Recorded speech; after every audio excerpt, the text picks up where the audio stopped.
A former NHL coach says that he wouldn't hesitate to call up Joshua Watt and play him on the first line. We'll be diving into that possibility, plus a look back at some trades that clearly make the Montreal Canadiens who they are today, plus some Habs D-men are setting records, so all of that on this episode of Habs Digest. But before we get into it, a quick reminder to hit subscribe if you haven't already. Guys, we're working our way towards 9,000 subs. We're getting a ton of subs every single day, and we really appreciate every single one of you that's watching these videos, so if you haven't hit it yet, please do it now. You won't regret it, I promise. Let's jump first into these records that are being set. Habs D-men are setting some records right now, and it's multiple Habs D-men setting some records. And let's just dive right into the first one, and that is Justin Barron.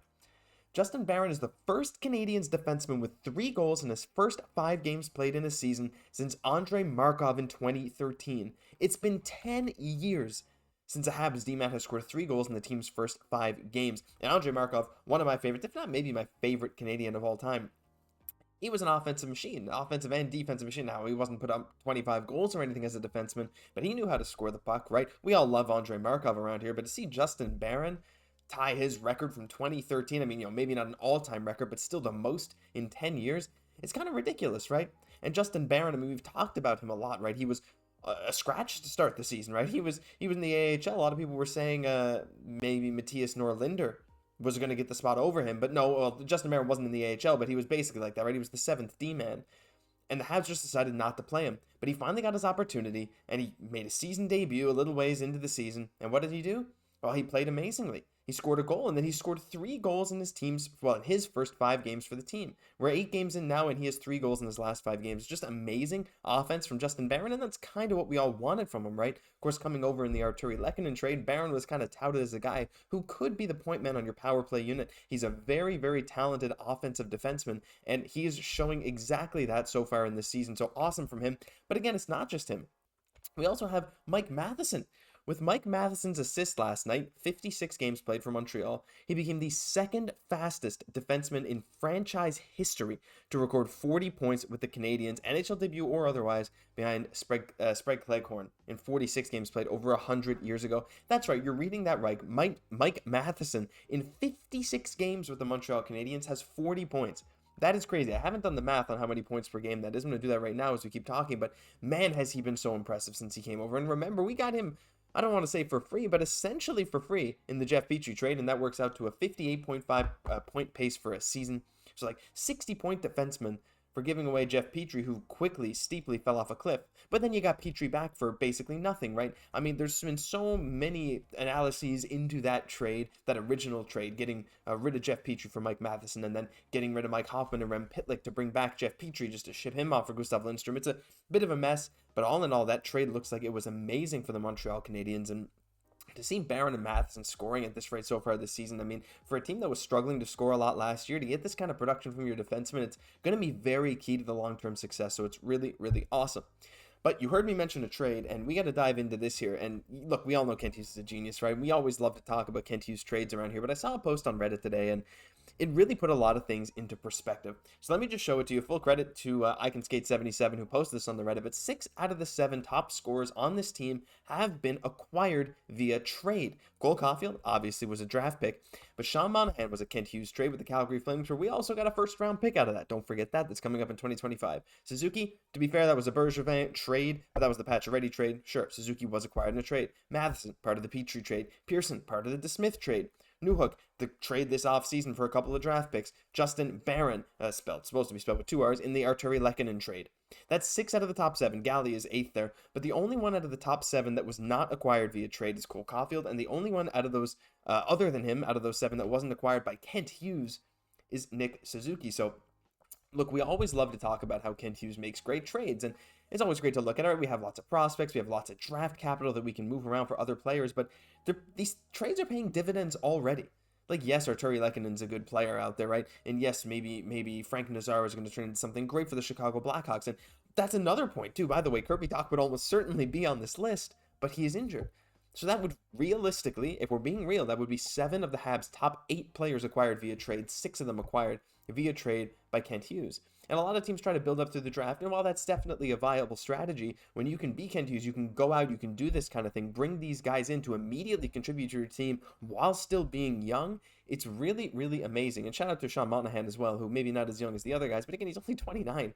Like, he's not old, right? He's still basically in the prime of his career, theoretically, and he is showing that so far. He has been phenomenal, second leading scorer on the team, just amazing. But just another quick note on how amazing Kent Hughes has been. Just puts a lot of things really into perspective for how much he gave up versus how these people are producing for Montreal. So really, really cool. Final thing in the video I wanted to discuss is Joshua Watt. Could he come in and go to the first line? Now, it's a shame Jesse's not here to record with me tonight. However, he would be the first one to say Joshua Watt needs this chance. He has said it in many videos in the past, as a lot of you guys know, but it's not just Jesse, it's not just myself. Former NHL coach Bob Hartley said that he wouldn't hesitate.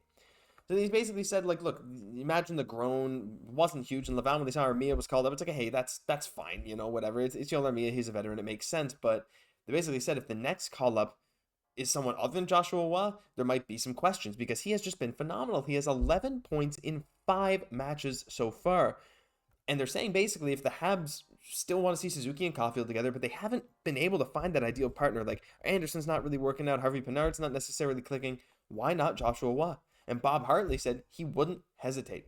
He would organize so that Joshua Watt comes with Montreal with an important role next to Suzuki and Caufield. And they also state that, that's the thing, right? When you call up a guy from the AHL, especially a guy with this kind of production like Joshua Watt, the last thing you want to do is bury him on the fourth line and get no minutes, right? It's kind of what they're doing with Armia, and a lot of people thought that, look, Armia doesn't get no minutes. He plays penalty kill. He scored a goal last game. Awesome. Really appreciate that. But when you call up a prospect, usually you're not going to get thrust into a great role immediately. That's not really how it works oftentimes, right? You don't want to make the veterans upset, this kind of thing. But this Montreal team's a bit different, right? The coaching staff, the players, they all got each other's back, and they're all looking for something that clicks. And while the Habs are winning games, and Suzuki and Caufield are getting points, their line mates are not getting points. Anderson was nowhere on that list. He's hardly has any points this season. Harvey Pinard, it wasn't on that list that I showed in the last section.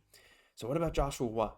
Watt has a tendency to play up to his line mates' levels. He has the ability to adapt. He played amazing with Connor Bedard. He played amazing in junior. He's a 50-goal guy in the QMJHL, and he has 11 points in 5 games in the AHL, which is the second best hockey league in the world, and a league that's typically not very friendly to young players.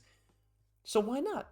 Why not give him a shot on the first line? Well, the answer is that the coaching staff are going to be like, look, you got to earn it, man. Just because you're getting 2 points a game in Laval doesn't mean you're going to get top-line minutes right away. But at the same time, if you're Montreal, what do you have to lose?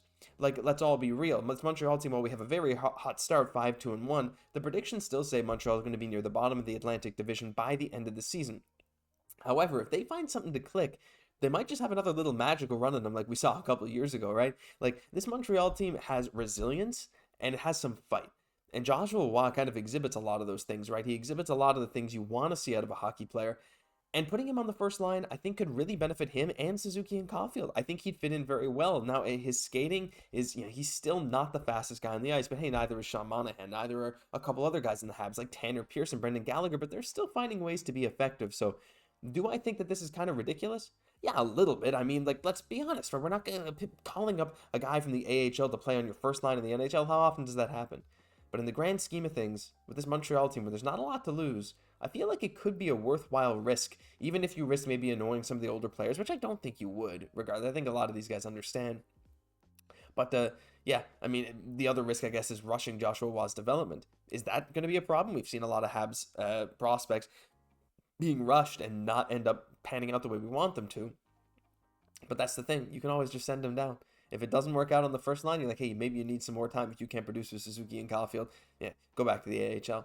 But it's an interesting proposition. I want to know what you guys think. Let me know down below what you think of the idea of calling up Joshua Watt and playing him on the first line, because some big names out there, like Bob Hartley's not a small name. He was a former NHL coach, and he said, yeah, I wouldn't hesitate. And if he's saying that, I wonder what some of the voices in the Montreal Canadiens organization might be saying.